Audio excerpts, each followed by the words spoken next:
por, por la invitación. ¿Qué tal? ¿Cómo están? Buenas tardes a todos. Bienvenidos a este espacio. Voy a tratar de ser súper breve, concisa, precisa, para poder hablar un poquito acerca del proceso laboral y la actividad probatoria.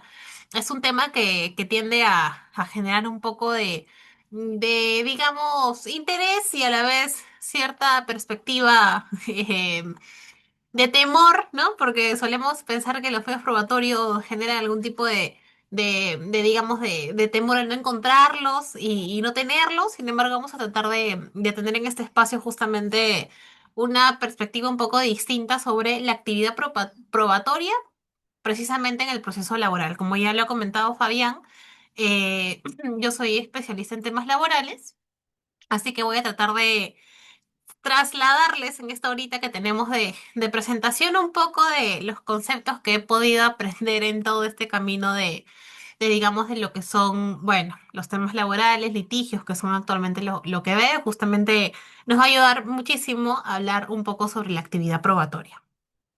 Em, Dos cosas antes de iniciar la sesión. Una es que no tengan ningún temor en participar, ¿ya? De verdad que yo soy súper amplia en ese sentido. Tenemos una hora, así que créanme que las preguntas que tengan las pueden ir dejando en el chat, algún comentario que tengan al respecto, algún ejemplo, cualquier cosita que la cual ustedes tengan duda, a lo largo de la sesión me la pueden dejar por el chat y créanme que yo le voy a leer. Ya, y si está en mi posibilidad ampliar un poco, porque tenemos una hora, créanme que lo voy a hacer. Ya, esa es una cosa que yo les pido. La segunda es que participen en las preguntas que también decimos en la sesión. Mi idea no es que la charla, sesión, sea solo un monólogo o una plena capacitación. Yo quiero que ustedes se vayan con información valiosa que puedan usarla en el momento que lo requieran. Y para eso justamente, bueno, actualmente soy estudiante en la maestría, entonces sé que la participación es muy importante. Por eso es que los invito a de verdad soltar todos esos miedos en cuanto a las preguntas, ¿no? Porque normalmente solemos tener miedos pero, ay, no, ¿qué pensarán? ¿Y si está mal? ¿Y si está bien? Créanme que en este espacio tienen mi total apoyo en cualquier pregunta y las respuestas no hay equivocadas para mí. Todas son bienvenidas, ¿ya? Entonces, habiéndoles dicho esto, bienvenidos nuevamente. Vamos a empezar la sesión y justamente vamos a empezar con una pregunta muy sencilla que nos va a acompañar durante toda la charla.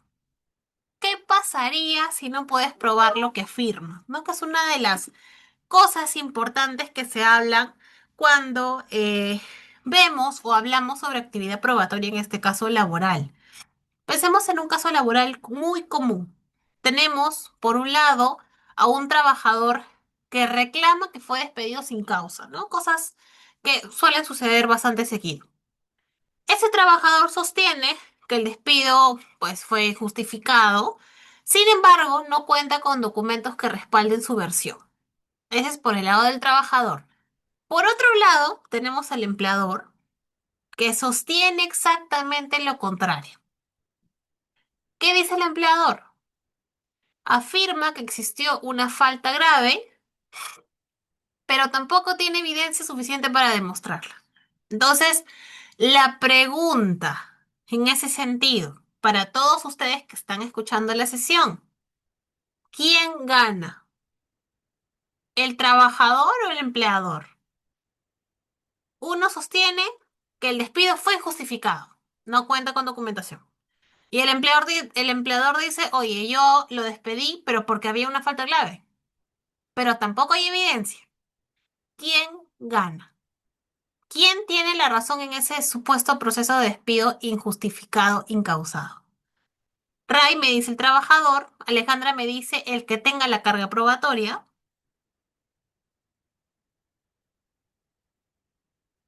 Son dos respuestas totalmente distintas, ¿no? O pueden ser iguales. Si es que el trabajador tiene la carga probatoria, probablemente sea el que gane. Y aquí aparece, gracias a Ray y Alejandra por participar, algo fundamental en cualquier proceso judicial. No necesariamente gana quien tiene la mejor historia. Ustedes deben saberlo perfectamente. sino quien logra acreditar sus afirmaciones. Una cosa es decir, esto ha ocurrido, y otra muy distinta es poder demostrar, esto ocurrió y aquí está la prueba que lo acredita. Y es especialmente importante en materia laboral porque muchas veces nos encontramos con situaciones en las que existen versiones completamente opuestas sobre un mismo hecho. El trabajador puede decir, me han despedido injustificadamente, ¿no? Lo trágico, que puede ser cierto. Y por otro lado, la empresa puede responder, no, yo no te despedí a razón de nada. Había una causa válida y tenemos razones para sostenerlo. Pero el juez no puede decidir simplemente en función de quien cuenta la versión más convincente. Necesita analizar qué hechos han sido acreditados y con qué medios probatorios. Entonces, en un proceso, afirmar no es suficiente. Siempre hay que probar. Y justamente de eso vamos a hablar, de la actividad probatoria, de quién tiene que probar qué. ¿Qué ocurre cuando una de las partes no cuenta con evidencia? De cómo debemos analizar la prueba dentro de un proceso laboral. Entonces, si ambos afirman algo pero ninguno puede probarlo, la pregunta que yo les dejo abierta, para que de repente puedan reflexionarlo luego, porque no tenemos mucho tiempo, quién debería ganar, ¿no? Porque en realidad ahí empieza el análisis. Cada uno de ustedes seguramente, si ya no son abogados, ¿no? Y están viendo la parte procesal, han tenido muchos de estos casos y se han planteado muchas preguntas. Entonces creo que esta es una más para que podamos reflexionar. Y claro, al ver el ejemplo y la introducción, ya partimos desde una idea. Sin embargo, nuevamente, nos salta a la vista que no basta con afirmar un hecho, sino que en un proceso necesitamos demostrarlo y justamente ahí aparece el concepto de carga o actividad, mejor dicho, probatoria. Cuando hablamos de actividad probatoria, nos referimos al conjunto de actos procesales mediante los cuales las partes presentan y actúan medios de pruebas dentro del proceso. ¿Para qué? ¿Con qué finalidad? Para que el juez pueda formar una convicción sobre los hechos que están siendo discutidos.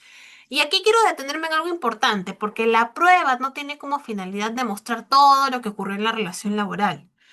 La prueba está orientada principalmente a aquellos hechos que son controvertidos y relevantes para resolver el caso. Por ejemplo, imaginemos que un trabajador sostiene lo que veíamos. La empresa me despidió porque presenté una denuncia, ¿no? Que justo veía hace algunos días un caso en el cual una trabajadora decía que la habían despedido a razón de presentar una denuncia por hostigamiento sexual laboral, un tema bastante delicado. Oye, la empresa me despidió porque presenté una denuncia. Y la empresa puede responder no. El cese se produjo por una causa objetiva y previamente acreditada. Ahí tenemos un hecho controvertido. Y las pruebas que presentemos van a permitirle al juzgado, al juez, acercarse a una conclusión, que finalmente es la pregunta que se hacen siempre en cada uno de los casos que se van a sede judicial. ¿Qué versión tiene mayor respaldo? El objetivo de la actividad probatoria es justamente generar convicción en el juez respecto de los hechos controvertidos, ¿no? Y claro, aquí estamos hablando solo de actividad probatoria, pero hay otras formas también en las cuales se pueden generar convicción en el juez, ¿no? Que son a través de la oralidad y todo lo que se puede expresar a través de. Entonces, ¿cómo se desarrolla esta actividad? En el proceso laboral, como yo les decía, tiene especial importancia. Aparte de los medios o la actividad probatoria, la oralidad y la inmediación. ¿Eso qué significa? Que el juez tiene un contacto directo con la actuación probatoria, particularmente durante la audiencia. Y eso es importante porque no estamos hablando únicamente de presentar documentos en un expediente. También podemos tener declaraciones, interrogatorios, exhibiciones y otros medios que se actúan directamente ante el juez. De hecho, nuestra nueva ley procesal del trabajo recoge la oralidad como uno de los principios fundamentales. Y si hablamos específicamente de cuándo se desarrolla esta actividad probatoria, debemos tener presente la audiencia de juzgamiento, ¿no? Entonces, si recuerdan el caso que veíamos en el slide anterior, cuando nos preguntábamos, el trabajador afirma una cosa, el empleador afirma otra, ¿quién gana? ¿No? Que yo les decía que los dejo ahí para que reflexionen un poquito, un chiqui. La respuesta empieza a construirse justamente en esta parte. Y la respuesta podría ser a través de la actividad probatoria y de la valoración que haga el juez sobre los medios de prueba actuados en el proceso, se puede tener justamente una construcción del caso y de lo que podría percibir el juzgado, ¿no? Entonces, ¿significa que quien tiene más documentos necesariamente tiene la razón? Tampoco, no necesariamente, porque no se trata simplemente de acumular pruebas, como en algunos casos yo lo he visto, ¿no? Sino que se trata de que todas esas pruebas sean pertinentes, que sean útiles, que sean relevantes para el caso, que sean capaces de acreditar los hechos que estamos alegando. Y esto nos lleva al siguiente punto de quién tiene la carga de la prueba, ¿no? Que decía Alejandra, ¿quién tiene la carga de probar? Porque no todos los hechos tienen que ser acreditados necesariamente por la misma parte, ¿no? Y justamente aquí nos menciona la presentación qué hechos deben probarse, ¿no? Es una presentación bastante corta que se las voy a dejar. Pero nos hacemos nuevamente la pregunta, ¿no? Ustedes se han dado cuenta que me gustan mucho las preguntas. ¿Qué hechos deben probarse? Ahora que ya entendemos qué es la actividad probatoria, yo les pregunto a ustedes. ¿Tenemos que probar absolutamente todo lo que afirmamos en un proceso? Algunos pueden decirme que sí, otros pueden decirme que no, ¿no? Cada uno puede tener sus ideas. Particularmente, mientras ustedes van respondiendo en el chat, para mí la respuesta es no. Y eso es importante porque en un proceso judicial no se trata de demostrar cada uno de los hechos que aparecen en nuestra demanda o en nuestra contestación. Lo que debemos identificar primero es qué hechos están realmente controvertidos. Por ejemplo, si yo afirmo que trabajé para una empresa y la empresa reconoce que efectivamente existió esa relación laboral, ya no tendría sentido que dediquemos nuestra actividad probatoria a demostrar algo que ambas partes están admitiendo. En cambio, si yo afirmo que fui despedido sin causa y la empresa sostiene que existió una falta grave que justificó el despido, ahí sí tenemos un problema y un punto de controversia, ¿no? Y en el slide tenemos un ejemplo bien sencillo. Si el empleador admite que despidió al trabajador, por ejemplo, ya no tenemos que probar que ocurrió el despido, ¿no? Porque ese hecho está reconocido. Lo que tenemos que discutir y lo que tenemos que probar es si ese despido estuvo justificado o no. Y esto parece ser un punto bastante analítico que yo recomendaría que todos hagamos, porque esto parece bastante sencillo, ¿no? Ustedes pueden decirme, Yane, pero eso es obvio, pues. O sea, si hasta el trabajador está diciendo que ya, que él sí lo ha despedido, está admitiendo que despidió, perdón, que la compañía admite que despidió al trabajador, bueno, es obvio, pues que no se tiene que probar que ocurrió el despido. Claro, es bastante sencillo, sin embargo, en la práctica es muy importante porque nos permite enfocar correctamente nuestra estrategia probatoria, que muchas veces no la enfocamos como deberíamos, ¿no? No digo que se haga incorrectamente, pero tal vez no de la forma analítica que se debe. Por ejemplo, los hechos admitidos por ambas partes. Si nadie los discute, no necesitamos probarlos. También tenemos los hechos notorios, es decir, aquellos hechos que son de conocimiento general y que requieren una actividad probatoria específica, ¿no? También tenemos por otro lado en este punto las presunciones legales, cuando la propia ley establece una consecuencia a partir de determinados hechos. Entonces, una primera regla que podemos llevarnos en este punto es no probamos por probar. Probamos aquello que necesitamos acreditar para resolver la controversia. Y de hecho aquí quiero hacerlos participar un chiquitín. Imaginemos un caso laboral, o ustedes imaginen un caso laboral que hayan visto que sea bastante común en su práctica, ¿no? Aquellos que son abogados, que son asistentes, que son estudiantes, que seguramente lo han visto alguna vez en la universidad, que han escuchado Con frecuencia, imaginen un caso laboral que ustedes hayan visto. Por ejemplo, ¿qué pasa si discutimos el pago de horas extras? ¿Qué hechos tendríamos que probar? ¿La existencia de la relación laboral? ¿Que el trabajador realizó trabajo fuera de su jornada? ¿Qué hechos ustedes creen en ese sentido que tendríamos que probar? ¿No? Mientras van pensando y me van colocando en el chat, yo voy a colocar mi lab por acá. Pero los leo igual, ¿eh? No crean que me digo, los estoy leyendo. Estoy viendo quién está escribiendo y quién no.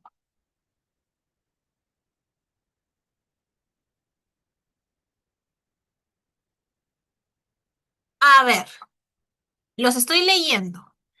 Déjenme un segundo. Ya está. A ver, vamos a ver por acá. Ok, buenas noches, soy Celeste, ¿qué tal? Celeste, me suena tu nombre y tu apellido. A Sari también, Sari sí la conozco, o sea, Sari Ciesa. Qué bueno verte por acá. Ah, ya, perfecto. Estábamos hablando, ¿no? De qué pasa si discutimos el pago de horas extras. ¿Qué hechos tendríamos que probar? Yo les ponía algunas preguntas. Sari me dice las marcaciones.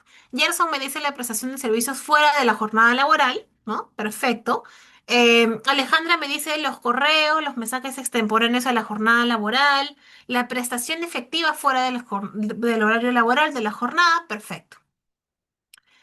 Y yo les hacía algunas preguntas, ¿no? La existencia de la relación laboral tenemos que probar en el pago de horas extras.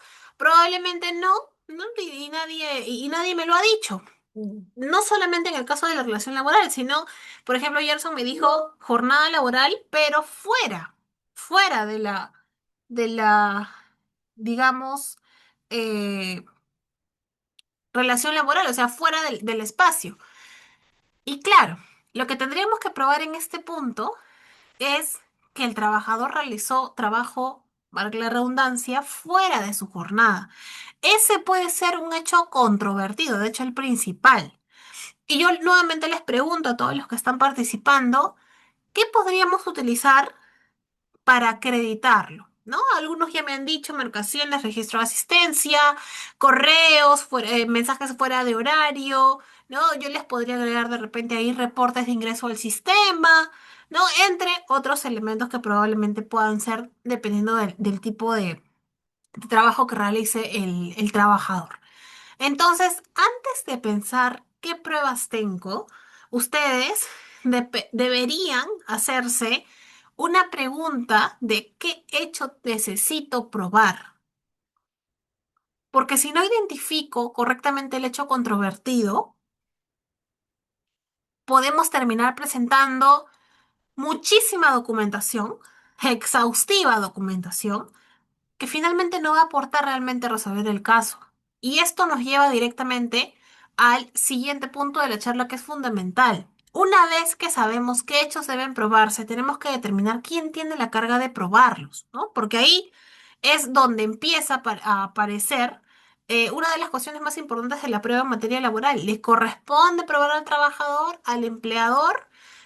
¿Puede existir una distribución de esa carga, ¿no? Que es algo bastante interesante. A ver, Elio me dice en Guatemala, bienvenido, de Guatemala, wow, me parece buenísimo que estén aquí, no solamente del Perú, sino también de otros lugares. En Guatemala me dice Elio, la carga de la prueba le corresponde al patrono, pero si despiden al trabajador y son servicios técnicos, pero ya si hay continuidad, es decir, tracto sucesivo, si es necesario pedir reconocimiento de la relación laboral a plazo indefinido. Ok, es una pregunta. Ya, vamos a responder la pregunta de Elio ahora. Y también tengo una pregunta de Gerson. A ver, ¿qué dice Gerson? Pero, ¿qué ocurre si el horario de sobretiempo que se peticiona a nivel judicial no fueron autorizados por el empleador, pues no hubo prestación efectiva? A ver, vamos primero con la pregunta de Gerson y luego contesto la de Helio, ya que la última que he leído es la de Gerson. Eh, si lo que se reclama judicialmente son determinadas horas de sobretiempo, pero no existió prestación efectiva durante ese lapso, ¿no? El reclamo, o sea, en teoría, no debería prosperar por el solo hecho de que el trabajador figure permaneciendo en el centro de trabajo, tenga registrado un determinado horario. Ok, ahora, hay una precisión importante. La clave es separar tres conceptos. Primero, la permanencia física. Que el trabajador haya permanecido en el centro de trabajo después de ese horario no significa automáticamente que haya trabajado horas extras, ¿no? Por ejemplo, yo a veces me quedo en la oficina, o sea, salgo a las 6 de la tarde, ¿no? De mi marcación, pero me quedo en la oficina porque tengo que dictar una clase consecutiva, por ejemplo, la de hoy, ¿no? Hoy he estado de home office, pero si no hubiese estado en la oficina. No, y eso no significa automáticamente que yo me haya quedado trabajando horas extras. Ese es un punto importante. Punto número dos, la autorización, ¿no? Que justo viene aquí la pregunta de Gerson. Si el sobretiempo eh, puede ser autorizado, y eso es un punto clave, a veces de forma expresa y a veces de forma tácita. Incluso la normativa contempla que si se acredita que efectivamente se prestaron servicios en sobretiempo, puede existir autorización tácita, aunque de repente no haya una orden expresa del empleador, ¿no? Pero ahí también hay que revisar un poco digamos, el contexto y demás. Y otro punto importante es la prestación efectiva, ¿no? Que en realidad es el punto central. De hecho, el artículo 18 de la ley, bueno, del reglamento de la ley de jornada de trabajo, establece que el trabajo sobre tiempo supone prestación efectiva de servicios en beneficio del empleador. Por tanto, el tiempo fuera de la jornada dedicado a actividades distintas del trabajo no constituye sobretiempo. Y de hecho, esto ha sido reforzado recientemente por la Corte Suprema en una casación que, si mal no estoy, es la 5078-2023 de la Libertad, donde la Corte precisa que el trabajador debe aportar al menos indicios de de la realización del sobretiempo. No basta que el empleador no haya exhibido adecuadamente el registro de asistencia, ¿no? Entonces, es una pregunta importante porque nos deja, digamos, a entender un poco estos tres conceptos que nos apoyan un poco para tener en cuenta esto. Y a la pregunta de, oye, estar después de de la hora de salida, ¿significa automáticamente que hice horas extras? No necesariamente. O sea, de hecho, esa sería la respuesta simple, no necesariamente, ¿no? Porque tenemos que distinguir entre permanencia y prestación efectiva de servicios, que son cosas diferentes. Y ahora me voy con la otra pregunta, ¿no? Para poder tener la oportunidad de verlo con Helio, ¿no? Que es eh, un tema de Guatemala, ¿no? Vamos a ver si podemos responderla, ¿ya?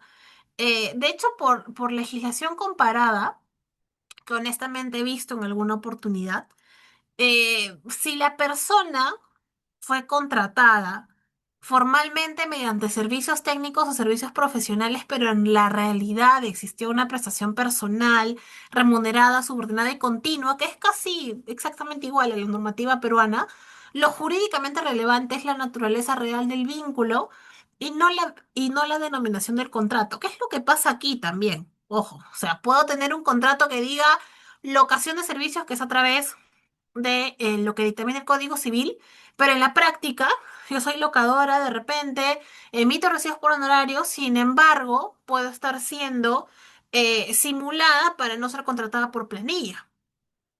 Y que yo tenga ese tipo de contrato y el título de locación de servicios no necesariamente significa que yo sea locadora. Ahora, hay una precisión importante sobre la pregunta de Helio porque me dice, si hubo despido, sí conviene que que la pretensión incluye el reconocimiento y declaración de la existencia de una relación laboral por tiempo definido, porque en realidad es algo que también he visto en algunas demandas.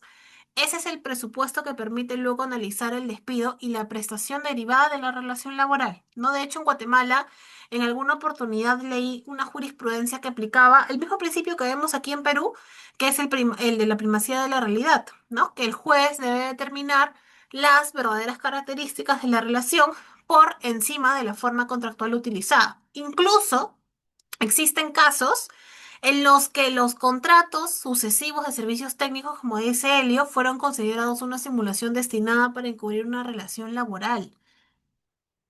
Y de hecho, el Código de Trabajo de Guatemala establece también que la continuidad de los servicios tiene relevancia para determinar la duración del vínculo y que es nula la cláusula destinada a interrumpir artificialmente esa continuidad. Entonces, es un punto procesal que es bastante parecido al nuestro y aquí aparece, ¿no? Justamente el principio de primacía de la realidad.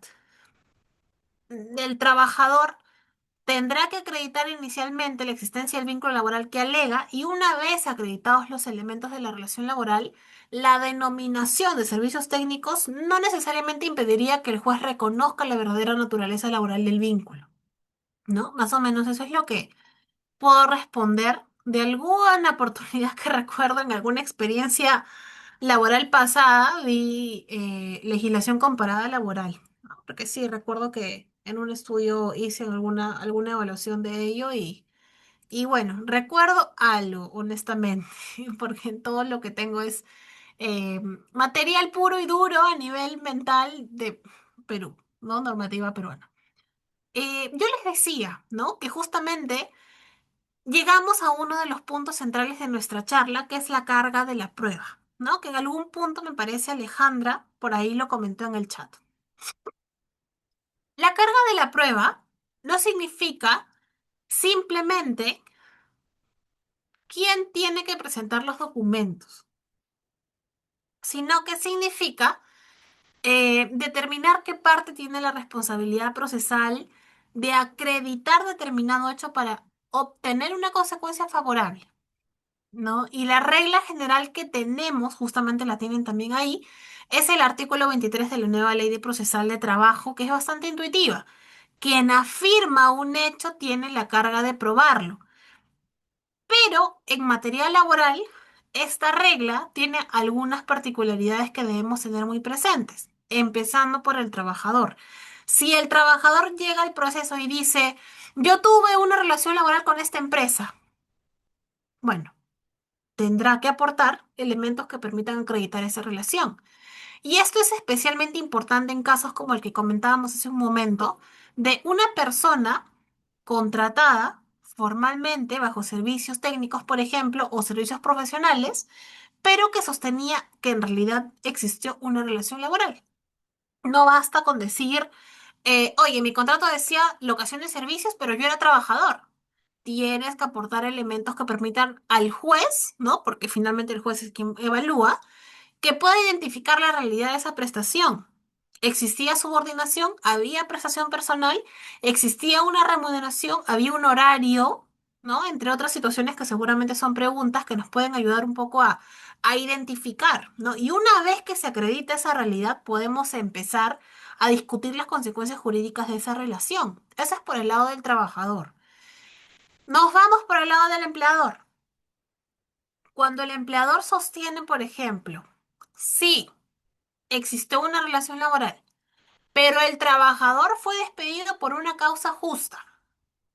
La carga de acreditar esa causa corresponde al empleador. Y esto es fundamental, porque el empleador puede limitarse a decir lo despedí porque cometió una falta grave.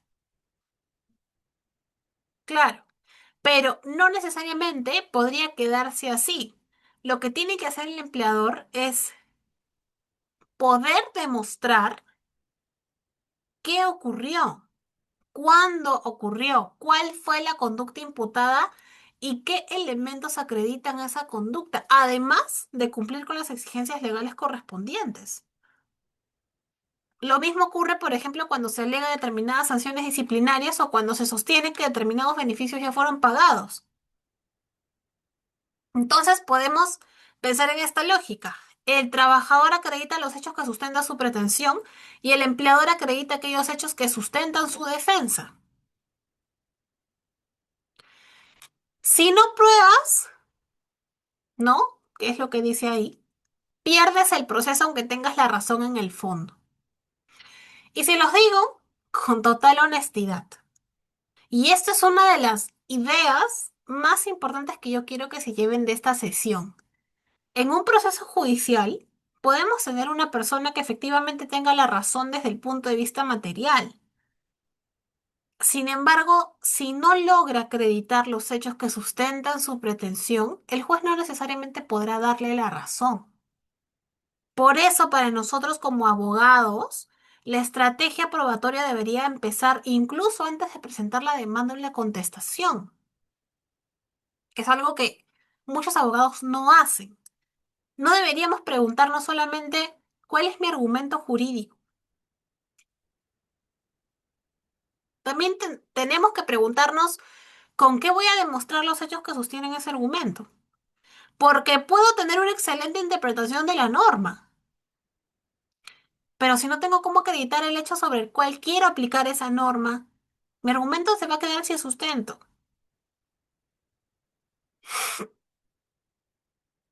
Entonces, importante entender la carga de la prueba y sobre todo esta última regla que hemos visto. Pero tengo otra pregunta.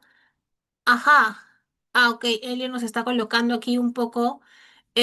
Acá en Guatemala, por lo regular, se solicita la nulidad de los contratos, reconocimiento de la relación laboral por el principio de primacía de la realidad, ok, porque se configuran los presupuestos que determinan un contrato a tiempo indefinido, tal como lo indica el Código de Trabajo. Claro, igual aquí en Perú es exactamente igual, ¿no? Si existe subordinación, si existe prestación personal de servicio, existe remuneración, ¿no? Sobre todo subordinación, no hay nada más que hablar, así el contrato diga, bueno, en este caso en el Perú es contratos a modalidad determinada o puede ser un contrato de locación de servicios que no se rige bajo la ley laboral, sino bajo la ley del Código Civil.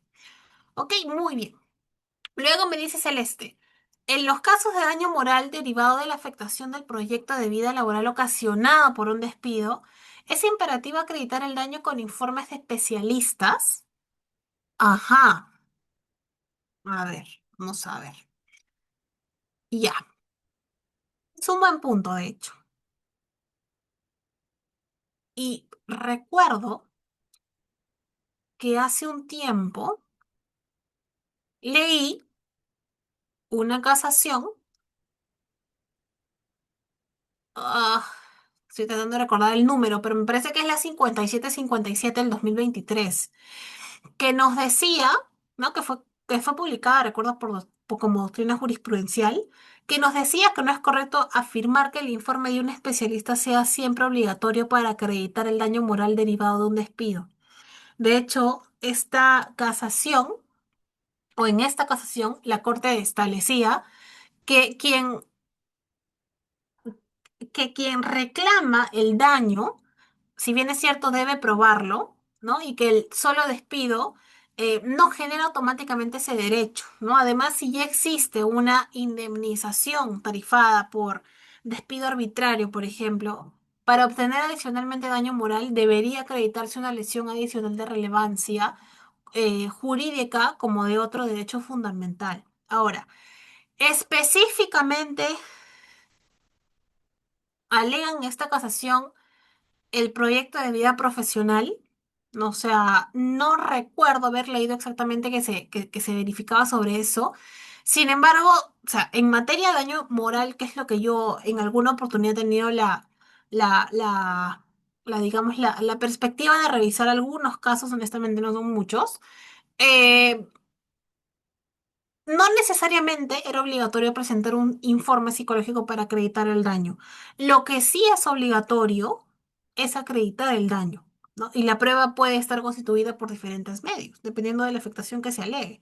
Ahora, si estamos hablando específicamente de una afectación del proyecto de vida laboral, eh, así como lo mencionas, el análisis tiene que ser mucho más concreto, porque no basta con afirmar, oye, el despido me generó frustración y afectó mis expectativas profesionales, que puede ser cierto, puede ser totalmente cierto. Nos puede pasar, somos seres humanos que sentimos y somos emocionalmente inestables a cualquier situación que nos pueda suceder. Perfecto. Pero hablando de carga probatoria, tenemos que demostrar cuál era ese proyecto de vida profesional. ¿Qué circunstancias objetivas permiten de repente acreditar su existencia? ¿De qué manera el despido lo ha afectado? Y sobre todo, ¿cuál es la relación causal entre el acto del empleador y el daño que se está alegando? ¿No? Por eso, un informe especializado Normalmente suele ser una prueba importante, pero no debemos confundir prueba especializada con única prueba posible, ¿no? La pregunta que debe hacerse un abogado, si ve ese tipo de casos, es qué daño estoy alegando y qué elementos probatorios permiten probarlo, ¿no? Además, creo que la casación 57, que es la del 2023, recuerdo, si la tengo a la mano, la puedo buscar y de repente pasarla a través de Fabián para que se los pueda alcanzar, pero siento que esta podría ser de mucha utilidad para entender un poquito acerca del informe, ¿no? Porque acaba de establecer doctrina jurisprudencial en el 2025, me parece, porque lo leí hace no mucho tiempo. Entonces sí creo que es una buena oportunidad para hablar del daño moral, que bueno, sí, es importante mencionarlo. ¿Ok? Muy bien. Voy a ver las presentaciones, las slides, porque nos estamos quedando sin tiempo.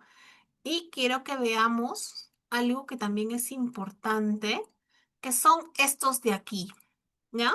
Igual van a tener acceso a la presentación, no se preocupen. Espero que no estén escribiendo nada, porque van a tener acceso a... Pero quiero que veamos los medios probatorios en el proceso laboral.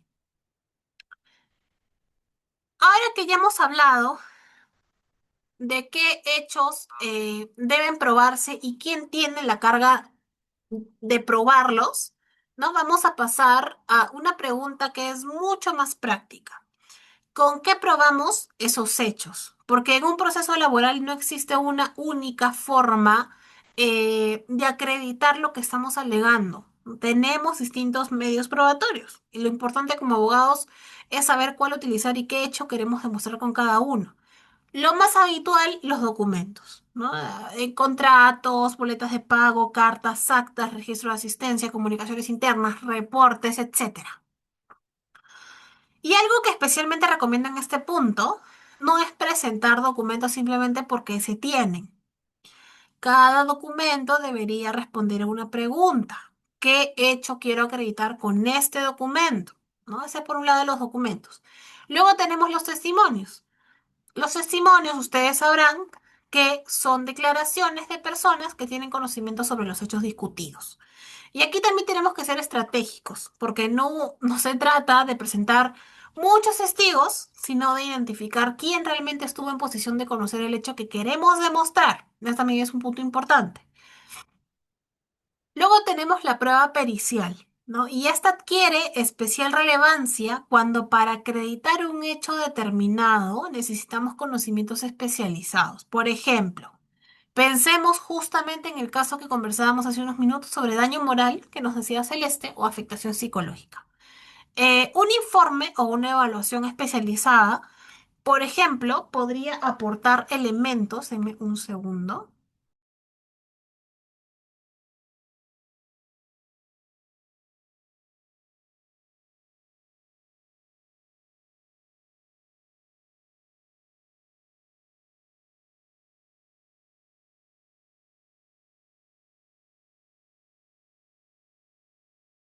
Ya, perfecto. Continúo. Lo que pasa es que pensé que se había desconectado la segunda pantalla porque dejé de ver la presentación, ¿ya?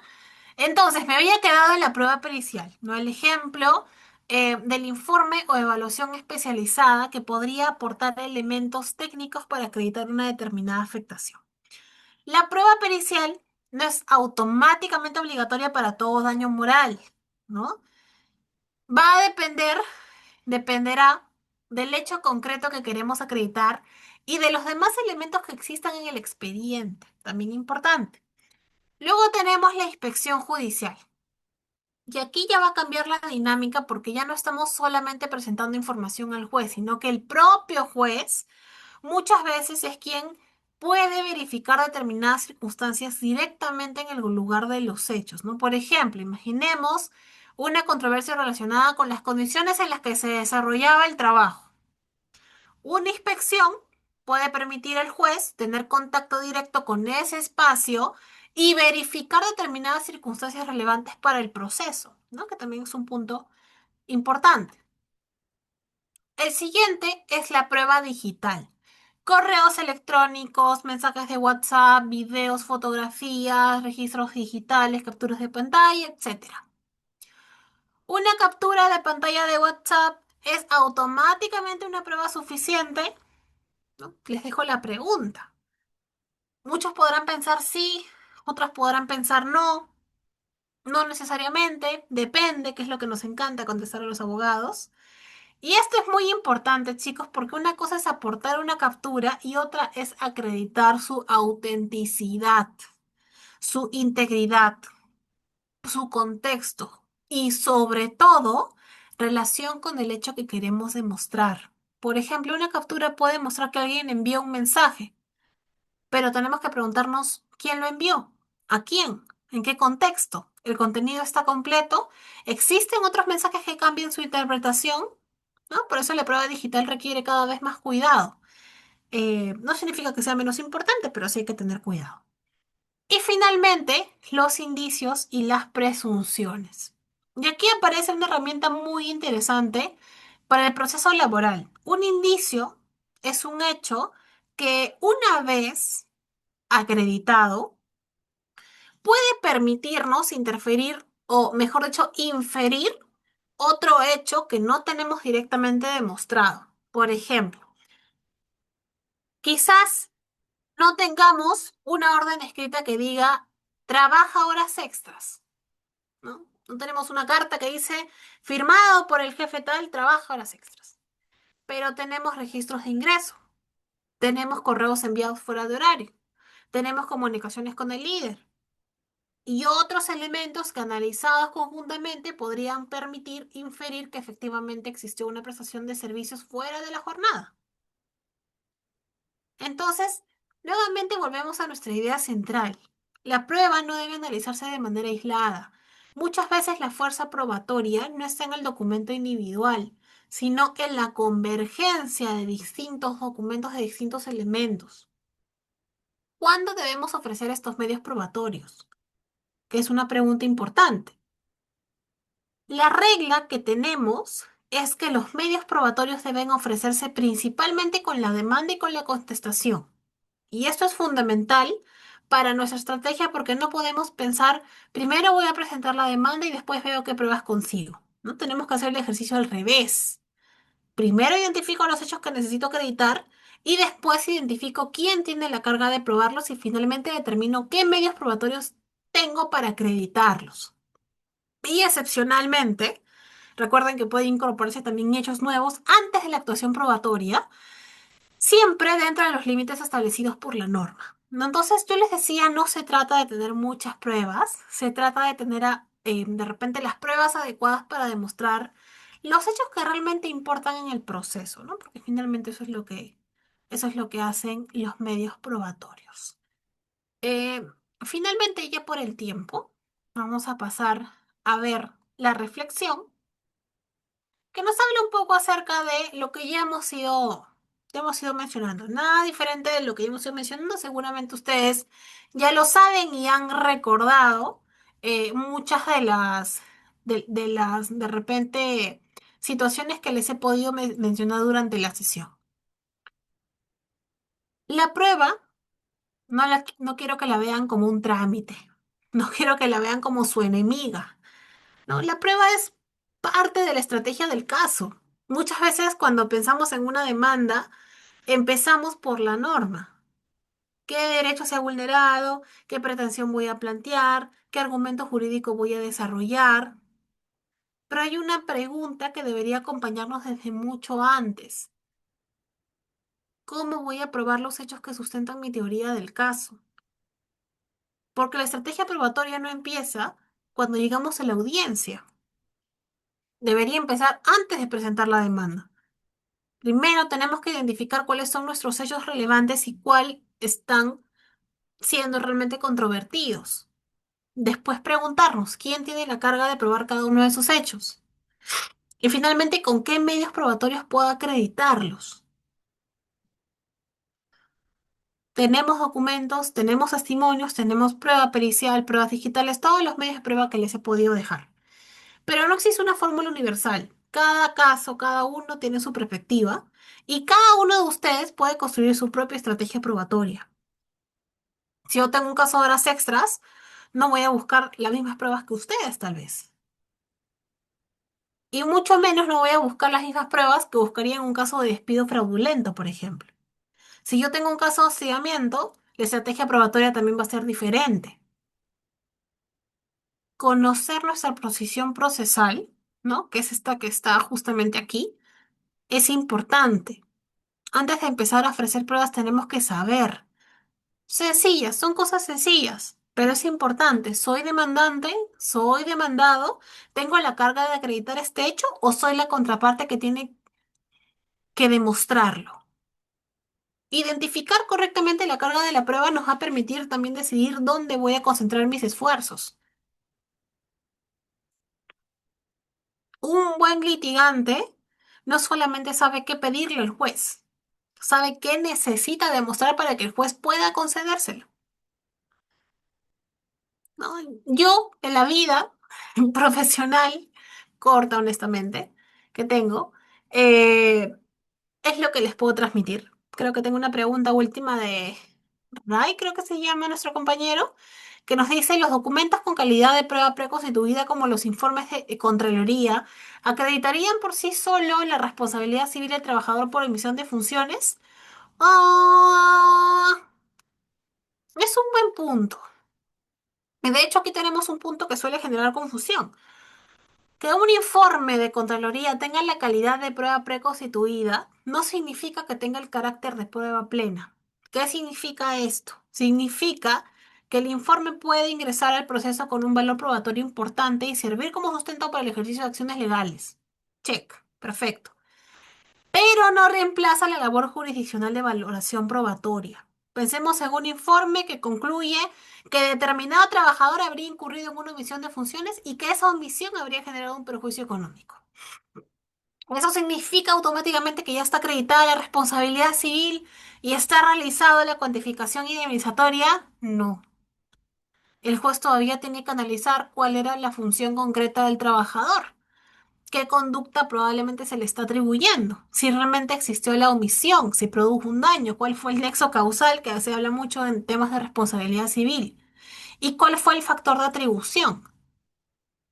¿No? Una prueba preconstituida, les decía, no es igual a una prueba plena, porque la primera se refiere fundamentalmente a la forma y la oportunidad en que se genera y a su aptitud para sustentar el inicio de determinadas acciones.